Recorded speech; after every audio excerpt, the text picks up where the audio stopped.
Publitarian Podcast.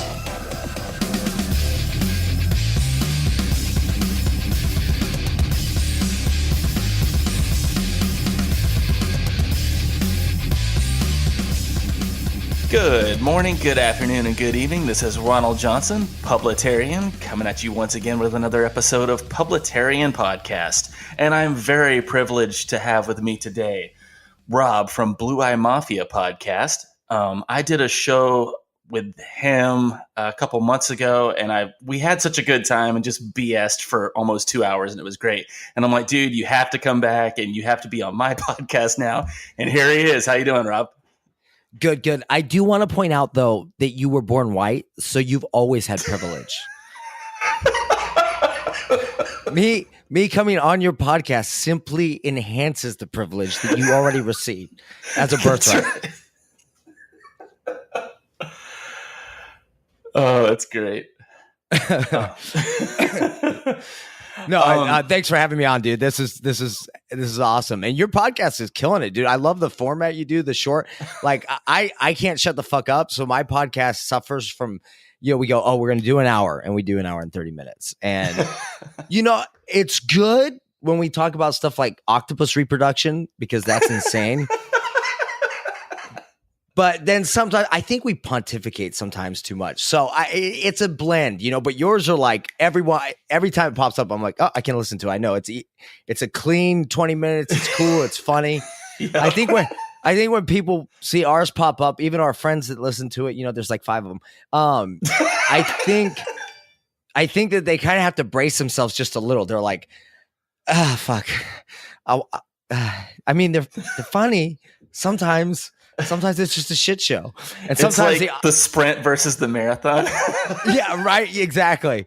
It's like, it's not Joe Rogan long, but it's also not Joe Rogan good. Dude, what are you talking about? I mean, I think your podcast is great. Well, thank you, sir. I appreciate it. Now, I'm not going to be one of those that just gives you like false panderings. Like, I have not listened to every single episode. I've listened to a couple of your interviews and one of your episodes on child rearing. And then, of course, the first like pilot episode, I guess you would call it. And like, I really enjoyed it. You and your brother have like this sibling dynamic that's really good. Well, thank you, sir. Yeah, it's a lot of fun. And I think when we started it, like, there's actually a lost recording. The first one we ever did was in the car on the iPhone. And it's absolutely insane and super offensive. And it's ridiculous. It's like 8 minutes long. But that was our first attempt. That was actually about 6 months before we recorded. I got the mics and everything to record. But that, I think I've overthought the podcast a little bit because I tend to do that. I'm a little obsessive. I research and I do all this. And then we sit down and we have whiskey or beer or rum. And I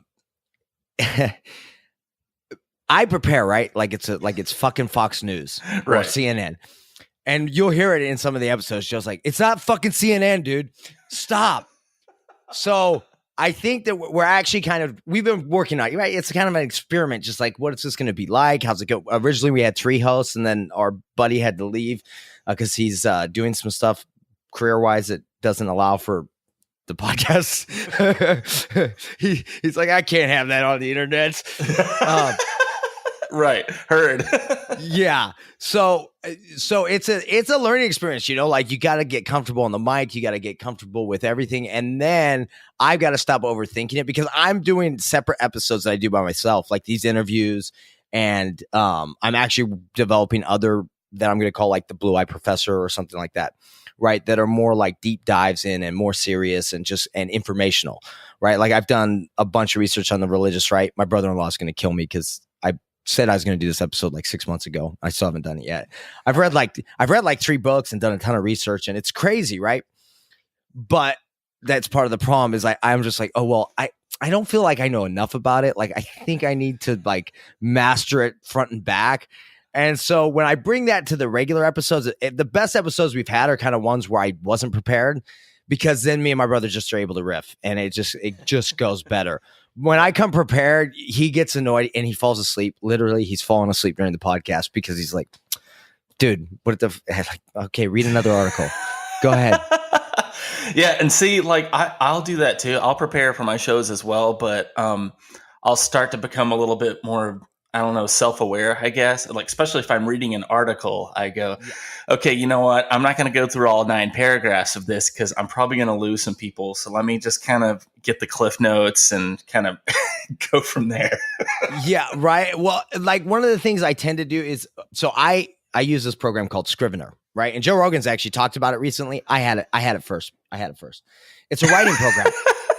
And it's crazy. Like you can build out file, like you can outline stuff. Like you can write a novel or dissertation with this program. It's great. I absolutely love it. It's a little pricey for an app. It's like $20 for the app, $50 for the program.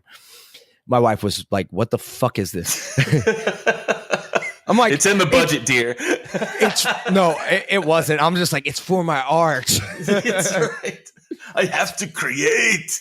Yeah, exactly. So I come to a lot of the podcasts with like this fucking massive outline, like articles, notes from the articles and all this shit. And dude, I can't tell you, I'll look in the folders and I'm like, fuck. Like we talked about one of those things. I'm like, I had all this research and shit. So I've got to tone that down, I think, and let the parenting ones. I did some research for those, but not a ton. Actually, okay, I did quite a bit, but I didn't really put it in the podcast. I just did it so I had kind of stuff to talk about and wasn't just blah, blah, blah. But that's what we're trying to transition the podcast with me and my brother to, is doing like a little more of just having a conversation, but having a single topic that we're going to talk about and just letting everything flow from that. So hopefully that gets a little better without me trying to go through news stories and change topics. When I say topic, Joe's just like he's like, "You motherfucker, topics." I thought we were just going to do dick and fart jokes. Come on, man. Exactly. Well, and then if we get too serious, you lose some of the dick and fart jokes. They still manage to get in the most randomly inappropriate places. And it's almost like a James Gunn Twitter thing. It's like, oh no, did Joe just say that? No. I mean, there's been times where I hung my head.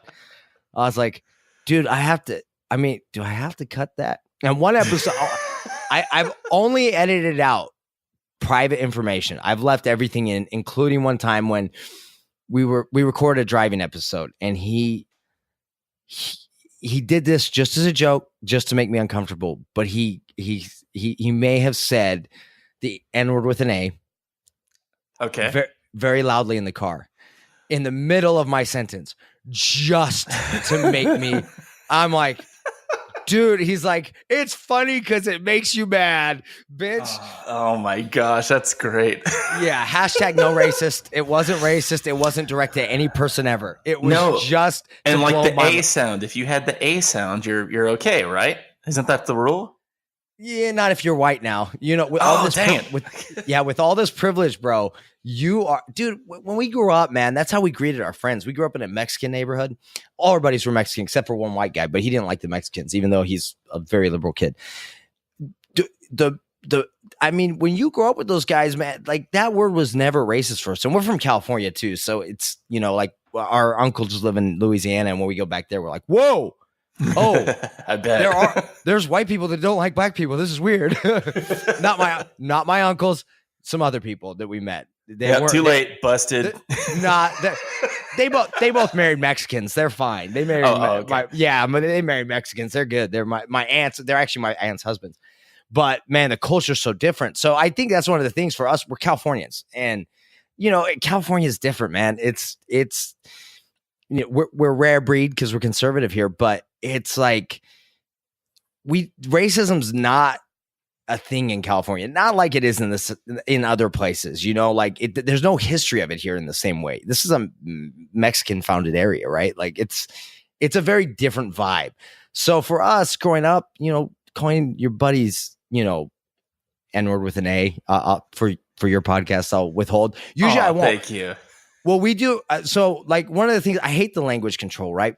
Because it's like, it's a word. It's just a word. If I'm using it in a racist sense, you should be mad at me for that, right? But if I'm saying a word to speak about the word, why do we have to censor it? Like, this is insane. Like, it's just a word. Like if you give it all this extra magical power, it then becomes something more than just a word. But I'm not giving it that power. I don't believe in that. Like Hitler is, what are we supposed to go? The H dictator, because Hitler could be offensive to somebody. That's like true. The H dictator. I mean, what if niblets becomes an offensive word? Now we have two. Hey, he said N-word. Really? Oh, were there any black people around? No, the other N-word. And N-word too. Like, where does this end? Like, he said the F word. Oh, you mean fuck? No. I mean, well, I don't want to do that on your podcast, but that's also another word that I don't care about. It's like, I've never used it to denigrate a gay guy to hurt somebody, ever, not once. But when we were growing up, dude, that's when your buddy was being dumb. That's what you called him. Oh yeah, for sure. Yeah, no, that's totally, I get it. Yeah, so I mean, it's this word control is insane. It's like, no. You know how you make that word meaningless? If nobody ever uses it in a racist way again, the N-word, right?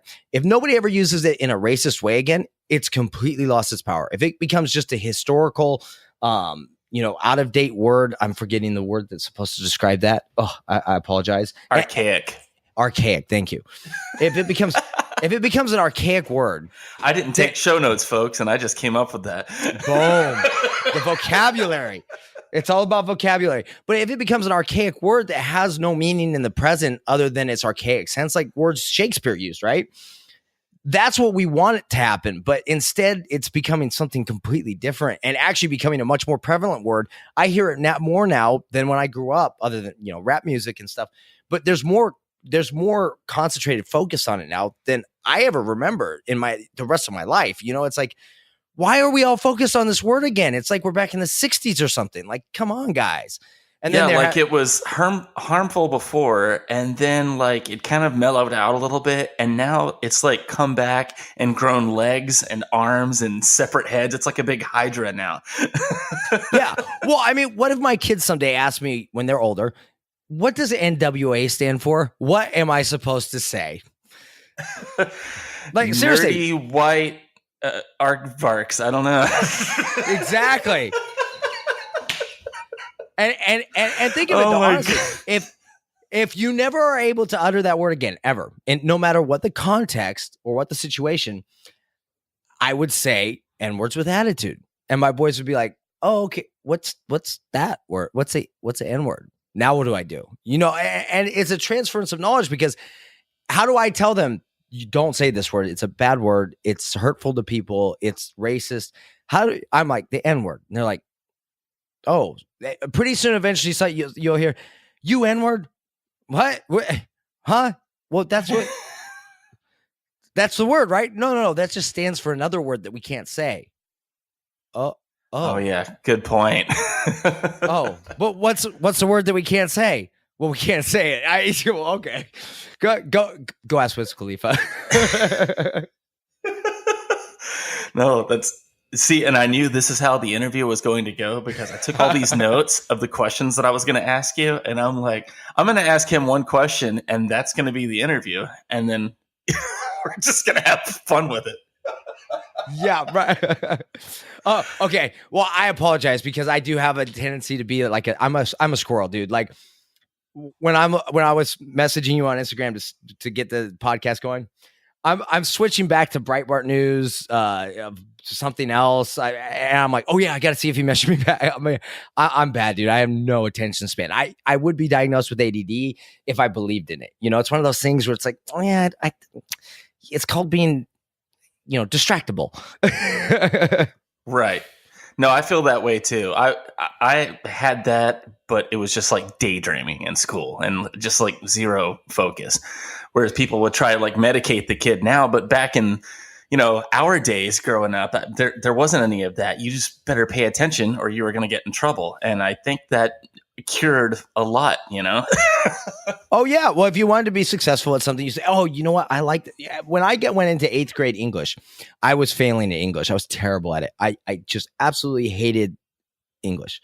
And I'm very competitive. I got a very bad grade on a test. I don't think it was an F, but it was bad. It was like a C- or a D or something. And I was like, ooh, that's terrible. I like getting good grades on tests. This is awful. So then I flipped. I became obsessed with English. And when I went to college, I didn't graduate because I decided to go back into construction because I wanted to be a teacher, and you make way less money doing that. Right. Also, tough industry when you have the mindset that I had since I was. Oh, for sure. A buddy of mine does that. Like he's a middle school history teacher, and he's like in the public school trenches, and we're talking like a full on red pilled conservative, and he just like on the sly, I should say, just kind of drops little truth nuggets into his classes and just hopes they will sprout, Oh yeah. Well, what's horrible about it is like, anyways, going back to English. So I was terrible at it. I didn't like it. It didn't enter. I became obsessed with the English language, and that actually that's what I was going to school for, to be an English teacher for, I wanted to be an English teacher for, originally a lawyer, but a lawyer talked me out of that.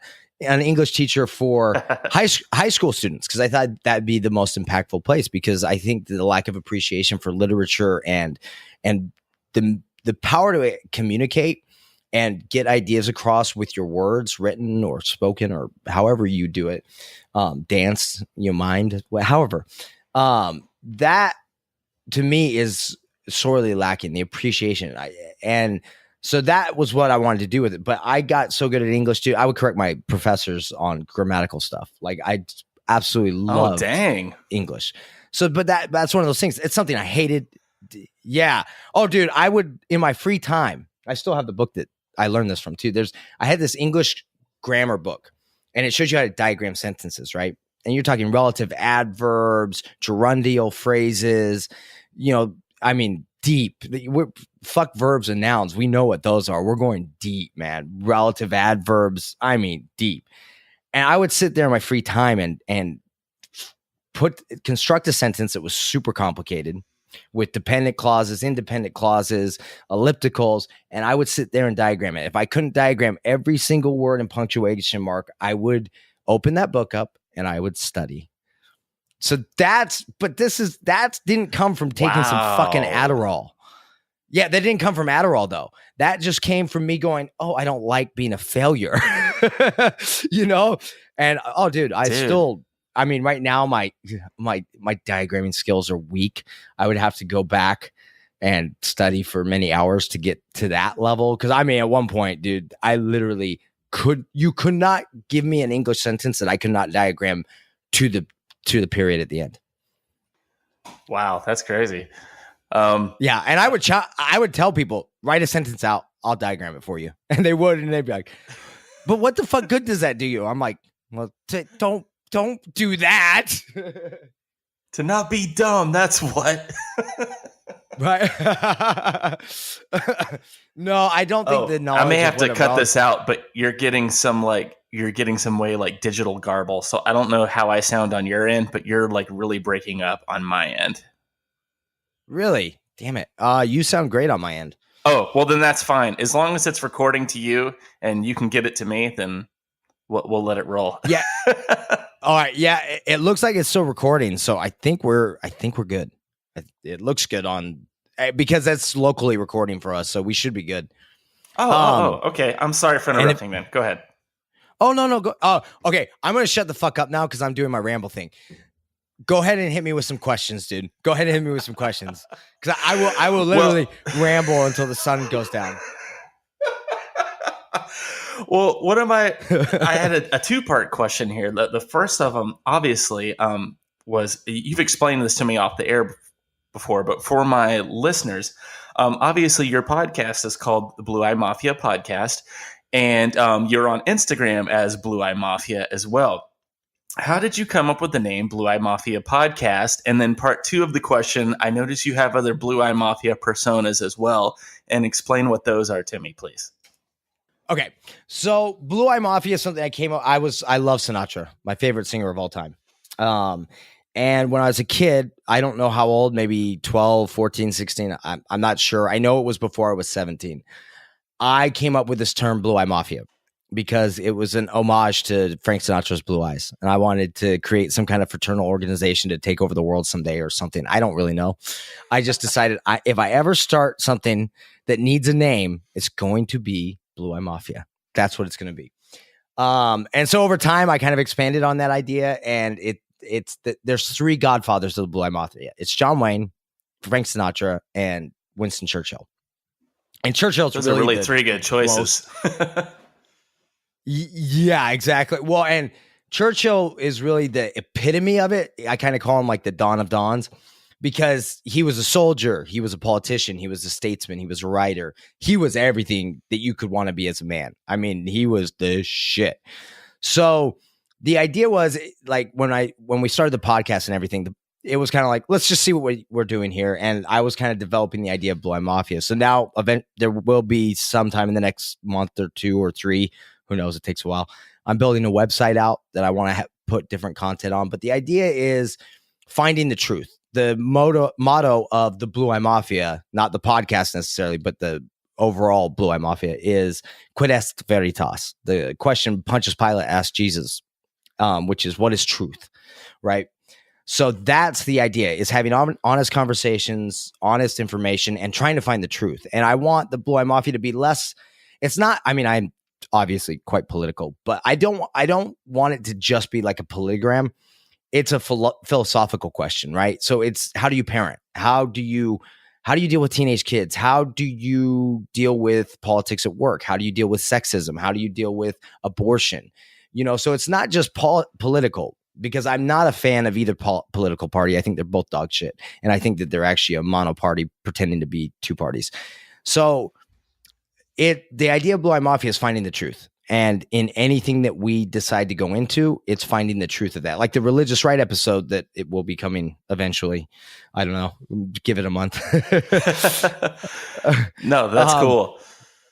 Yeah, that is not, it's not going to be, I think people would go, oh, it's going to be positive. It's not as positive as I think people are going to expect. And it's not because the religious right is wholly evil or something. It's just when you look at it and the implications and the what it did to the American political system, you go, oh, maybe that's not all good. Maybe we don't need to be a theocracy. So I think that's kind of the goal of the Blu I Mafia. And then my other names, I have Blu I Mafia Poets, one of my Instagrams, which I was going to put my poetry on, but I like reading my poetry to myself. I write poetry. Yeah, I know. I'm married. Dude, you okay? are so deep. Oh, okay, never mind. He's married, folks. He doesn't swing that way.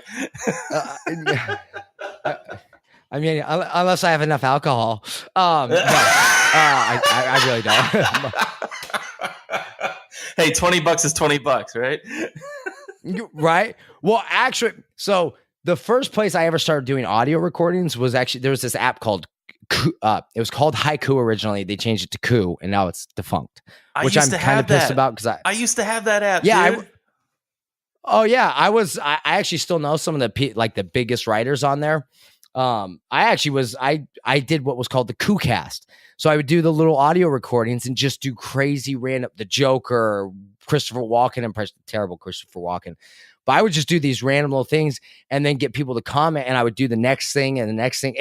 I had more followers there than I've ever had anywhere else, including Instagram. Like I was pretty popular there. And you write these little, haiku, 3-line. They weren't restrictive about it, but 3-line little poems, or you could do audio. So I would do 3-line poems. I think I did about 1,000 of them, and now they're all gone, except for a few screenshots I have. So sad. I know. And so it was fun though, because I could be as gay as I wanted to be, and hashtag no homo. Right. I could be as gay. It was such a fun place to just go and write and then do these little snippets and stuff. It was so much fun. And it was great because there was some really good poets on there. There was one called Grace Black. You can find her Grace Black on Instagram, and she's great. She writes kind of dark, romantic poetry. Another one was the guy's name was Faux Hero, like FAUX Hero. And that dude, he would read his poems. Oh my gosh.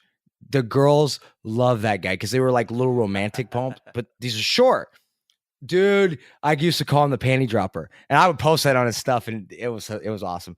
So that was where I first started doing audio, and then I was like, you know what, I want to do this podcast, and so that's where the podcast came from. And I'm going, well, what are we going to call it? What are we going to do with it? I was like, oh, Blu I Mafia. That's always been a goal of mine, is to do this Blu I Mafia thing, and this is where I want to do it in the realm of intellectual dick joke pursuits. So that's where Blu I Mafia came from, and that's where.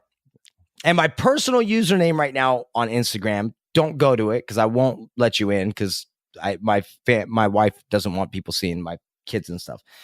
But it's or you can, but the listeners no, unless I know you, unless you like and follow the podcast, don't go to it. You don't get to see my personal shit. There's nothing wrong with that. But I'm using it right now as a placeholder for the name because I didn't want to lose Blu I Mafia because somebody from Brazil or Mexico, I can't remember which, got my logo that I created and used it and created the name Blu I Mafia with an underscore. And I lit him up on Instagram. I was like, hey, bitch, go make your own fucking logo. Oh, no.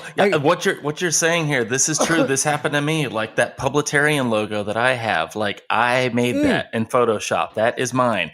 And somebody, some new political Instagram account took it and put it on their page as their own. And then they started posting their memes and stuff. And I'm like, no. This is mine. Go get your own. So I feel your pain. Yeah. Oh, dude, it's it's just sad when people do that, man. It's like desperate. But I've got an out and about. We got about 6 more minutes, so hit me with some more questions, and I will try not to ramble so much answering. Yeah, no worries. If the next question is life story, we need another hour. Okay. Okay, well, I'll strike that one, and I'll move to the next one then. One of the things that I'm curious about and that my listeners will be curious about is, even though we're not, you and I both kind of are cut from the same cloth as far as we're not really having a political allegiance as much as we are looking for the truth. It just so happens that the right side of the aisle for me just kind of lands on that. And sometimes it's the lesser of the evils, but even if everything goes to crap, and it turns out everything that I was thinking on the right side of the aisle is wrong, then I want to be where the truth is. You know, I don't have any like allegiance. And you're not an ideologue. Yeah. But having said all that, how is it that someone as conservative as you is living where you live? I don't know if you want me to like broadcast where you live or not, but you live on the left coast. So I live in the Bay Area. Yeah, I don't care. Hey, come at me, bro. Antifa, come to my house, please, motherfuckers. We'll have a party. And my neighbor, who's Punjabi, he's more dangerous than I am. So, go ahead. Call me a racist. Call me whatever you want. You're going to be sorely disappointed. My Mexican neighbor, I'm Mexican. Well, I'm Mexican, Norwegian, German. And my neighbor, who's Punjabi, we'll have a little multicultural welcoming for you. That's awesome. So how did you get these political leanings, or like this? I would guess I would call it conservatism, for lack of a better word. Yeah, it's conservatism. I think the term conservative kind of throws people off too, because that means to hold on to the old in a way. That's how a lot of people view it. But it's not conserving, and it's not. Yeah. But the thing is we're trying to conserve the values and the principles the country's founded on, not necessarily not letting anything change. Like, I consider myself a progressive conservative. So like, I want the world to get better. I want to make progress and get to a better place. But I also want to hold on to the values that we know from history, from theological and philosophical great minds, that we know are the things that work best for humanity. Right. I'm the oldest of 14 children in my family. We're very Catholic. Yeah, very Catholic. You must be. Yes. So that, obviously, if you listen to the show and you hear all the dick jokes, you're like, what? Well, guess what? Catholics can be normal human beings too. And that was one of the things with the podcast. Like, when we started doing it, everybody's like, well, you shouldn't cuss and everything. I'm like, this is how we talk on a daily basis. That's why we do it this way. Yeah, I'm not going to be authentic. That's right. Yeah, I'm not going to put on a suit and tie. And like, when I do the deep dive episodes and stuff, I tend not to cuss as much because we're not drinking and making dick jokes, right? But when I do those, yeah, it's just gonna be me. This is how I am. And if I ever get to a point where I have the self-discipline not to curse ever again, then the podcast won't have cursing. I'm not doing it as a show. So growing up in a family, you know, with all those kids and everything, and we're from California, and the religious background obviously has a big influence. Although even there, we could do an hour on the Catholic Church and stuff, because I treat everything the same. So I grew up in the East and the Western traditions of Catholicism. So trust me, that's a whole nother. That'd be a whole nother podcast, dude. Yeah. That's some interesting stuff, though. When you start getting into the history of the early Christianity and stuff, it's very interesting. But it also makes you let go of a lot of things, right? So I got lucky because I loved religion, and that's kind of where my search for truth began. Is even in religion, I treat it the same way. I go, I believe this stuff, but if I find out that it's wrong, I don't care. Like, I just don't care. So if somebody was ever able to prove to me that God's not real, I'd be like, oh, well, that's a bummer. I really like God, but if he's not real, that's great. Now, having said that, nobody has ever made, and I've read a lot of atheist stuff and all this. Nobody's ever made a convincing argument that that's not real. So, and then when you go to the actual specific faith, I'm like, look, for what I believe, I think that my Catholic faith has the best parameters for it and the best support system for me, and I get the most out of it. That's how I look at it. I mean, if Buddhism comes along someday and convinces me that I missed something when I, okay, cool. You know, so that's where I find the truth is what I'm looking for. So that obviously the religious background and that kind of stuff influenced the conservatism or progressive conservatism, and the political pragmatism. And so that was a big influence. But then also the behavior. So like I grew up, we work our ass off for our dad. We started working in construction when we were kids with our dad, you know, just Saturdays and here and there. But that's a big part to me of, you tend to see people that work their ass off and have to pay taxes tend to start drifting more and more conservative for the most part. Right. And because you start looking at people, and that beautiful line, by your fruits you shall know them. You look at the left and you see Antifa hurting innocent people in the street, and you see that, you know, and then you look to the right and you see Candace Owens, or you see my favorite cuck in the world, Ben Shapiro, but he's still a good guy. You know, true. It's true. As much as he may be a little shit sometimes because he's too worried.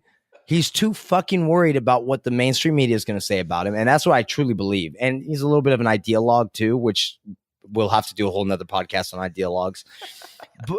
But, you know, I look at them and I go, Milo, he's flamboyant. He's gay. I'm Catholic. I don't, you know, for us, it's a sin. Although everybody goes, how can you be okay? How can you like Milo? I'm like, look, if I didn't like everybody that fucked outside of a Catholic marriage, I would like almost nobody, because even the Catholics all are getting married pregnant. So I don't know what to tell you. You wouldn't have any friends.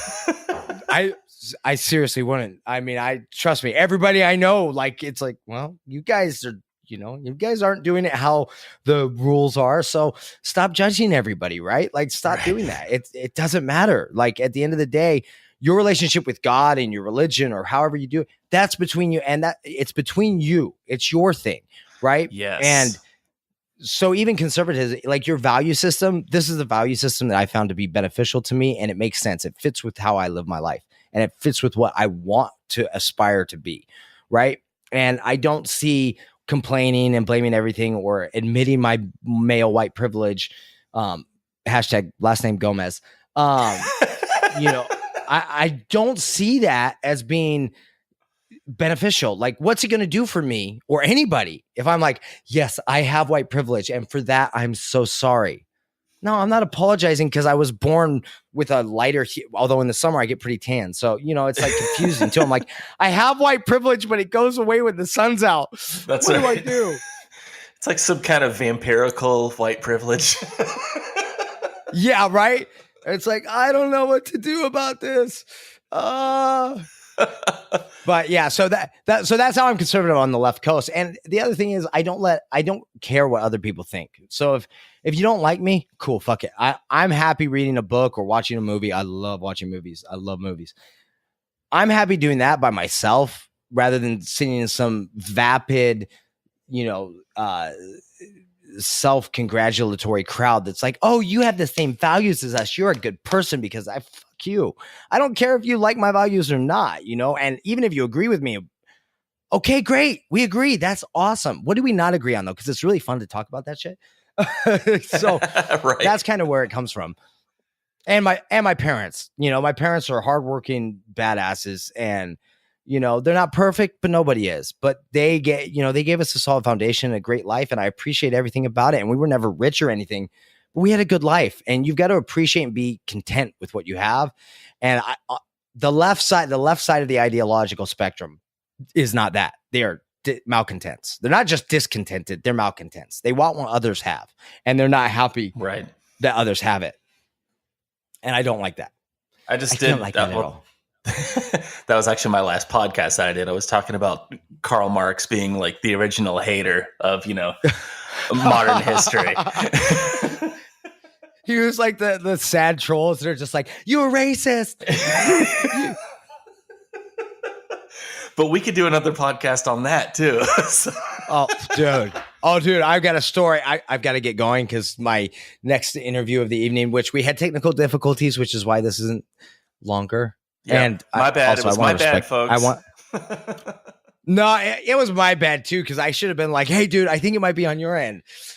But no worries. This was fun. Well, if I had seen your Instagram message, we could have done 2 hours because you were ready about an hour before I was ready. So, and that was mostly because I didn't see the message. I like get on there. I'm like, oh shit, he was ready an hour ago. Oh man.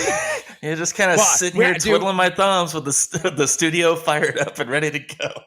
I know. I'm sorry, dude. I'm sorry. See, so it's my bad. I'm the bad guy. Your chops, man. You know what it is? I'm less effective because I have less white privilege than you.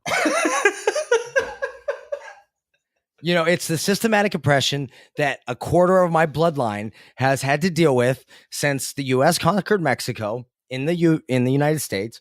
And, California was once a quarter of my people's home.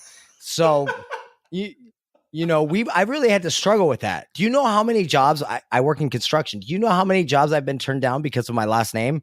Absolutely zero. In fact, it's a benefit. Oh my gosh.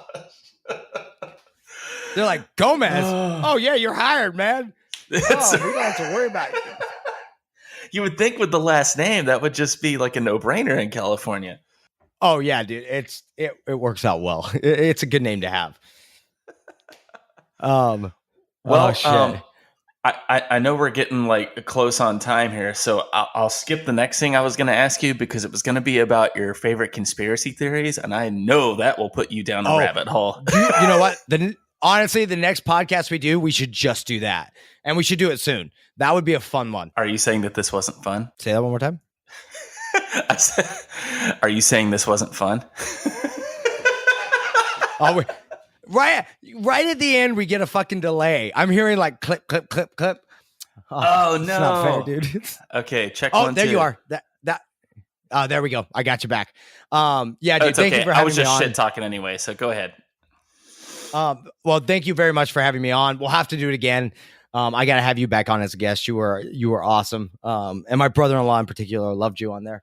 But what you're doing on Instagram is awesome, dude. And it's just cool to see like-minded people and, that aren't afraid to have conversations that maybe don't go the way they want. I think we're so worried about being right nowadays that it kind of ruins a lot of stuff, Yeah, because if you're putting blinders on and you're not even at least open to hearing some other kind of point of view, then you're no better than the other side of the aisle as far as I'm concerned.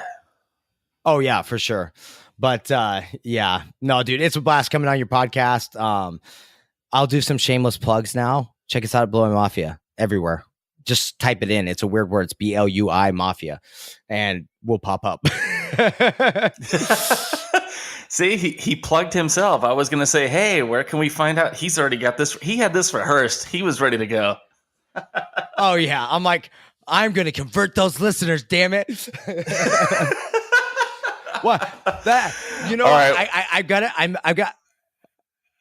got to say one thing. One thing that liberals would do when I get comments from liberals, they'll mention my followers on Instagram. And I just want you all to know, I don't give a fuck.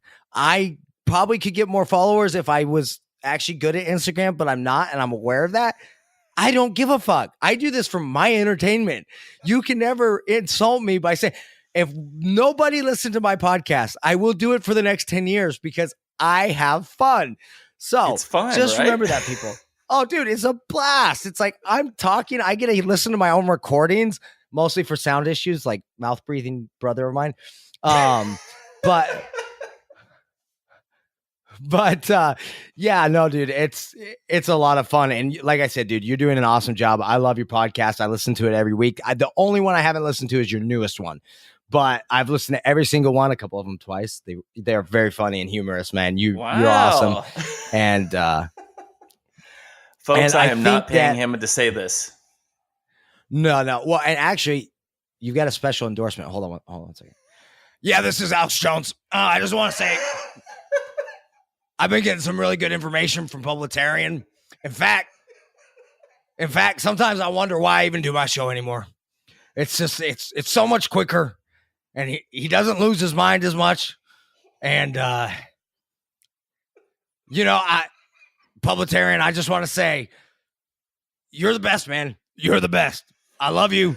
Hashtag Pizzagate, hashtag Sandy Hook. Yes, we got an appearance from Alex Jones. We have a complete podcast now. Oh, shit. All right, man. Well, I got to run because I've already made the other guy wait. Okay, no problem. See, this guy's popular. He's in demand. I'm glad that he took the time to come on the show and talk to us. No, I just beg people for interviews. Well, Rob, this has been a lot of fun. Thanks for coming on the podcast, and we'll talk to you guys. I'll have to cut that part out because I just went into mouth diarrhea. But that's okay. Don't cut it out. It just makes it funnier. I'm Mama Matt today. I'm sorry. We'll talk to you again. We'll see you sooner or later. Hey, that should be your new outro. And that will do it for us on Publitarian Podcast. See ya.